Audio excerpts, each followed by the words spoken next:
Bonjour, je me nomme William Kenny-Kuate, je suis spécialiste en gouvernance et management public.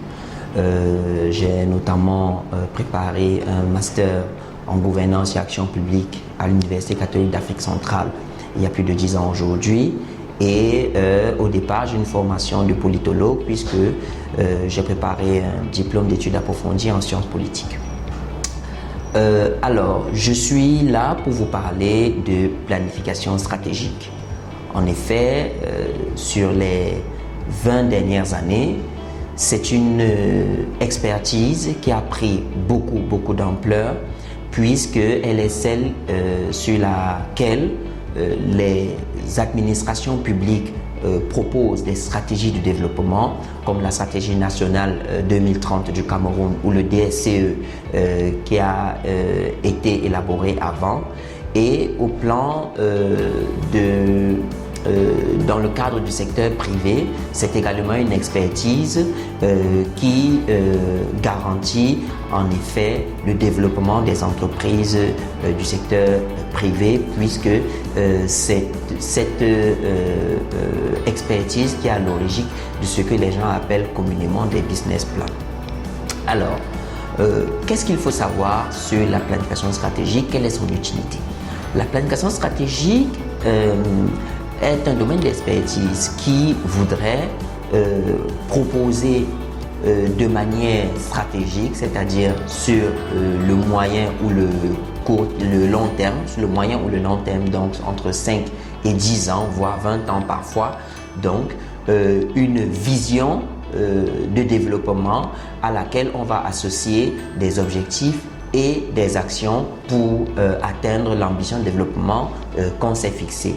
Et donc, que ce soit dans le secteur privé comme dans le secteur public, il est souvent fait recours aux consultants qui disposent de cette expertise de planification stratégique pour accompagner les différents maîtres d'ouvrage dans donc la projection stratégique des différents secteurs d'activité dont ils ont la charge.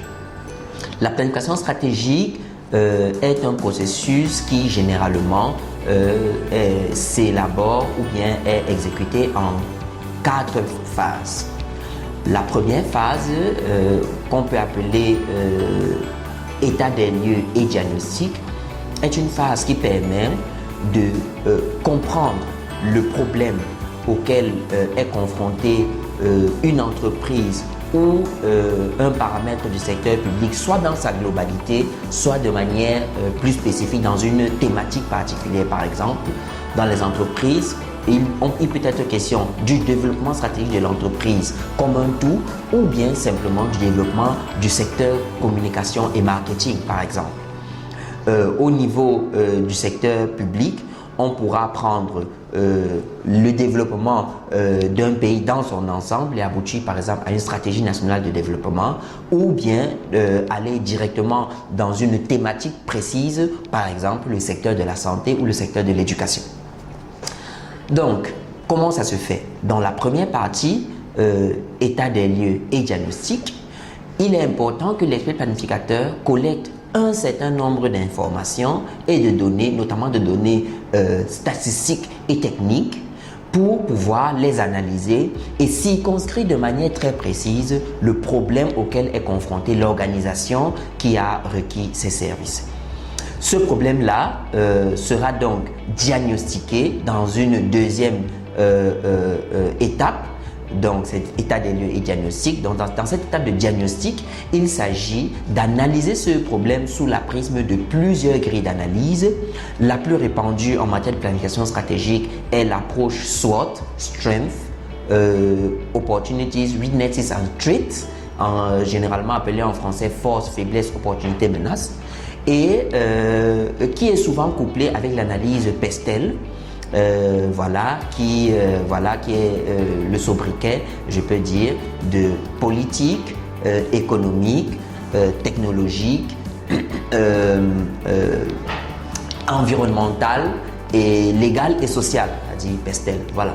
Et donc, l'analyse des données collectées sous le prisme de ces deux méthodes d'analyse permet en général de circonscrire de manière très précise les enjeux et les défis auxquels est confronté l'organisme ou le maître d'ouvrage, soit dans le secteur spécifique où il a requis l'expertise du planificateur stratégique, soit de manière globale.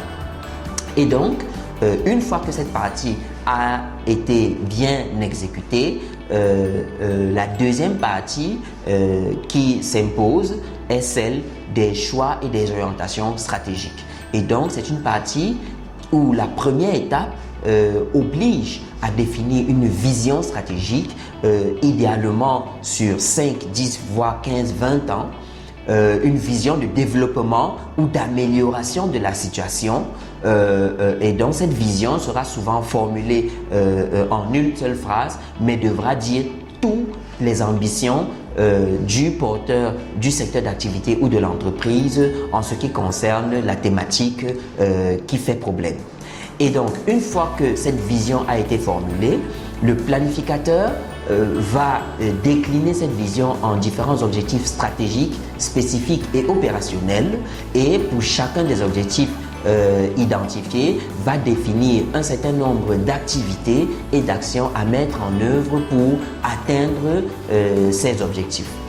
Et c'est à ce niveau, donc, qu'on parle effectivement de stratégie, puisque l'expert planificateur ici doit démontrer de sa capacité à permettre de quitter d'un point A à un point B en menant différentes activités ou actions. Dans une seconde vidéo, je vous parlerai des deux dernières phases du processus de planification stratégique qui sont l'élaboration du plan d'action et du plan d'investissement prioritaire, ainsi que l'élaboration du dispositif de mise en œuvre et de suivi et évaluation. Je vous remercie.